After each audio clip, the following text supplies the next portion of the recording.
وخلاقي وحرزي وموئلي. So I wanted to then quickly just talk about lowering the gaze.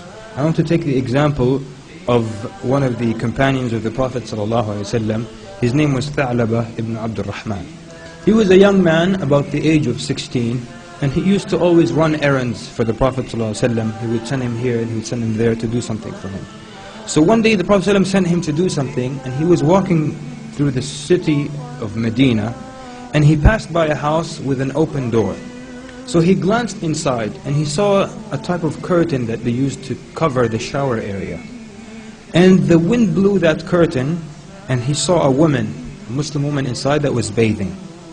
And it's as if he glanced for too long, or he looked for a bit too long until he saw something, and then he came to his senses. So he was overtaken by an extreme feeling of guilt and hypocrisy. And he said to himself, A'udhu Billah, the Prophet, how can I be of the companions of the Prophet ﷺ, and one who is close to him, who runs his errands, and be so horrible as to disrespect the people's privacy? So then he says, I disrespect the awrah of the Muslims. Wallahi, Allah is going to send ayat and reveal and mention me with the hypocrites. So he feared to return to the Prophet ﷺ, who would tell him that he is a hypocrite.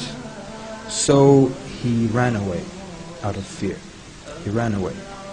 So the Prophet ﷺ waited for him for hours, and he waited from one prayer to the next, and then he started to ask about him as the days went by.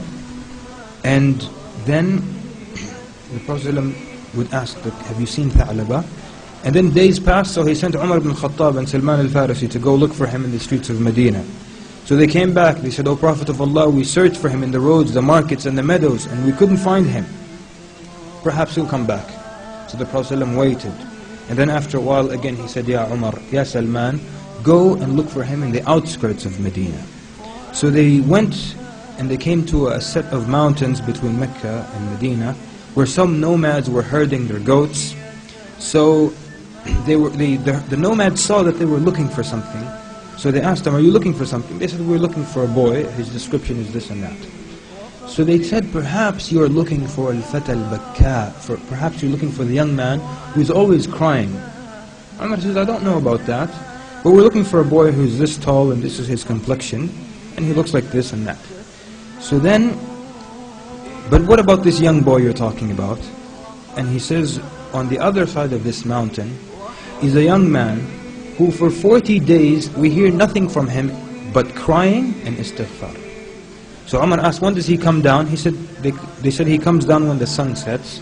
He comes to us, we give him a little bit of milk, so he drinks it while he's mixing his tears with it, meaning while he's drinking he's still crying, and then he goes up to the mountain again while he's crying.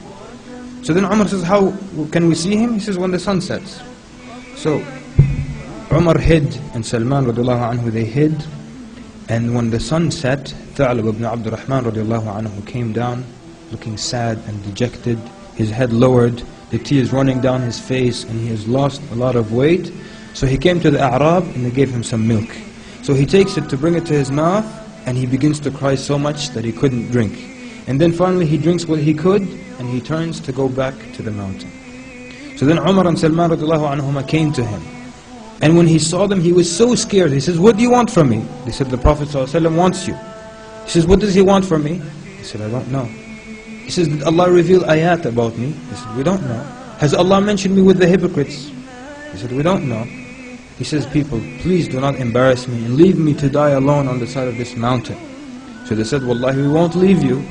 So he struggled, but they took him back to Medina. And they took him to his home, and he was crying harder than ever. So then Umar went and told the Prophet ﷺ, we found Tha'laba ibn Abdul Rahman. He said, where did you find him? He said, we found him on the side of a mountain. And he's at home now, you can visit him if you like. So the Prophet ﷺ went and entered upon him. And when he saw the Prophet ﷺ, he was so scared and he screamed out, Ya Rasulullah, Anzal Allahu fiyya ayat. Has Allah revealed ayat about me? Prophet ﷺ said, Kalla. He said, no. Has Allah mentioned me with the hypocrites? Prophet ﷺ said, no. So then he cried, and he increased in crying, and the Prophet ﷺ sat near him, and he took his head and he put it on his blessed thigh, sallallahu alaihi wasallam. So then Tha'laba cried and he said, O Prophet of Allah, remove a head that is full of sins and transgression from your thigh. I am lesser and not deserving. And the Prophet ﷺ said, no. So then the Prophet ﷺ asked him, he said, Ya Tha'laba, ma tarju ya Tha'laba, what do you wish for? And he said, I wish for the mercy of Allah subhanahu wa ta'ala. And he asked him, then what are you afraid of? He says, I am afraid of the punishment of Allah. And he says, وَمَاذَا تَتَمَنَّى, and what do you hope, what do you wish for? He says, أَتَمَنَّى, that I wish for the forgiveness of Allah Azza wa Jal. So the Prophet ﷺ then made dua for him while he's crying, saying, أَسْتَغْفِرْ لِي يَا رَسُولَ اللَّهِ, ask forgiveness for me, O Prophet of Allah. Suddenly, Tha'laba radiallahu anhu, he jolted, he shook. So the Prophet ﷺ, he says to the Prophet ﷺ, I feel as though ants are walking between my flesh and my bones, like something is walking between my flesh and bones. So the Prophet ﷺ said, أَوَتَجِدُ ذَلِكَ يَا ثَعْلَبَ, do you feel that? He said, yes. He says, that is death. It is coming too. So then he kept saying the shahada, astaghfirullah, la ilaha illallah, until the soul left his body. So then when he died, the Prophet ﷺ washed him and covered him and led the prayer over him. And while they were carrying him to the cemetery, the Prophet ﷺ was walking behind his body, but he was walking on the tip of his toes, as if it were very, very crowded. So then Umar says to him, Ya Rasulullah, تمشي على أطراف قدميك والناس قد أوسعوا لك. You're walking on the tip of your toes, but the people have given you a lot of room. So he says, Ya Umar, ويحك يا Umar, may Allah have mercy on you, Umar. Wallahi, I do not find a place to put my foot because of how the angels are crowding me over him. Brothers and sisters in Islam, Anas radiallahu anhu said that, he says to the generation after the companions, you imagine certain sins to be more insignificant than a straw. Something like a straw, which is very insignificant. But at the time of the Prophet ﷺ, we used to count them among those things that can destroy a man.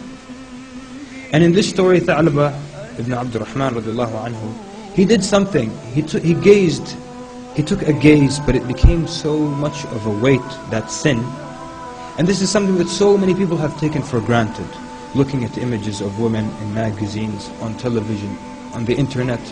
And people have become so used to it that they don't even think about it. How many people think of lowering their gaze from the newscaster?